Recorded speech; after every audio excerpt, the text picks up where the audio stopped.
आज आपल्यासोबत महाराष्ट्राचे लोकप्रिय लोकस्वराज्य आंदोलनाचे खंबीर नेतृत्व करणारे मार्गदर्शक माननीय श्री रामचंद्रजी भरांडे सर आमच्यासोबत आहेत.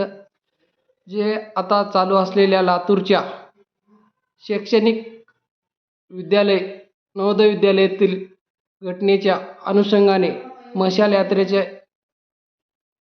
तयारी केलेली आहे. याच्या अनुषंगाने तुम्ही काय सांगू शकता सर? नमस्कार. अनुष्का किरण पाटोळे 6व्या वर्गात शिकत असणाऱ्या मुलीचं खून झालेला आहे आणि या खुनाला आत्महत्या दर्शवून हे प्रकरण दडपून टाकण्याचं काम नवोदय प्रशासन आणि स्थानिक पोलीस अधिकाऱ्यांनी केलेलं आहे. अतिशय हुशार असलेली ही अनुष्का 6व्या वर्गातली मुलगी मरू कसं काय शिकते हा प्रश्न माझ्यासह महाराष्ट्राला पडलेला आहे. पोलीस प्रशासनातील अधिकारी हे प्रकरण दाबून टाकण्यासाठी जाणीवपूर्वक प्रयत्न करत असल्याचं अनुष्काच्या वडिलांनी माझ्यासोबत फोनवर बोलताना सांगितलेलं आहे. या घटनेमध्ये सहभागी जे लोक आहेत त्या सर्वांवर 302 चा गुन्हा दाखल व्हावा आणि अनुष्काची हत्या करणारी जी काय प्रवृत्ती आहे त्याच्यावर कडक शासन व्हावं अशा प्रकारचा उद्देश घेऊन आम्ही नांदेड ते लातूर अशा प्रकारच्या 20 जानेवारीपासून पदयात्रा काढत आहोत.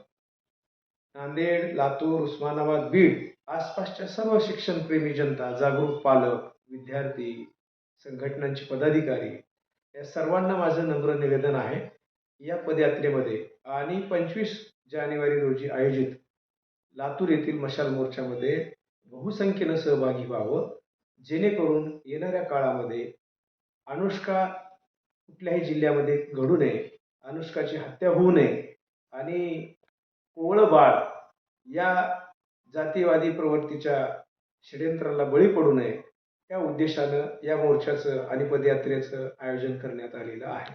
आपल्या प्रमुख मागण्या काय काय असतील सर? अनुष्काच्या हत्येमध्ये सहभागी असलेले जे लोक आहेत, जिल्हाधिकारी लातूर यांनी तिथल्या कर्मचाऱ्यांची बदली केलेली आहे. बदली हा उपाय आहे का? विशेष करून जिल्हाधिकारी ह्या महिला आहेत. महिलांचं दुःख जिल्हाधिकारी महिला असल्या कारणानं ते अधिक चांगल्या प्रकारे जाणू शकतात.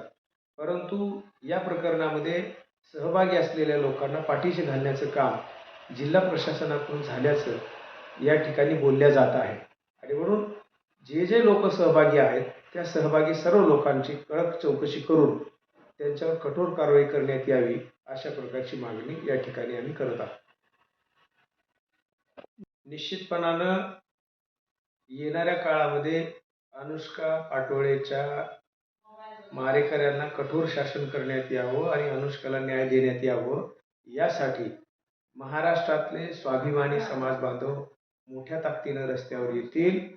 निश्चितपणानं सरकारला या बाबतीमध्ये तातडीनं कारवाई करण्यासाठी भाग पाडतील अशा प्रकारचं आंदोलन येणाऱ्या काळामध्ये उभं टाकणार आहे.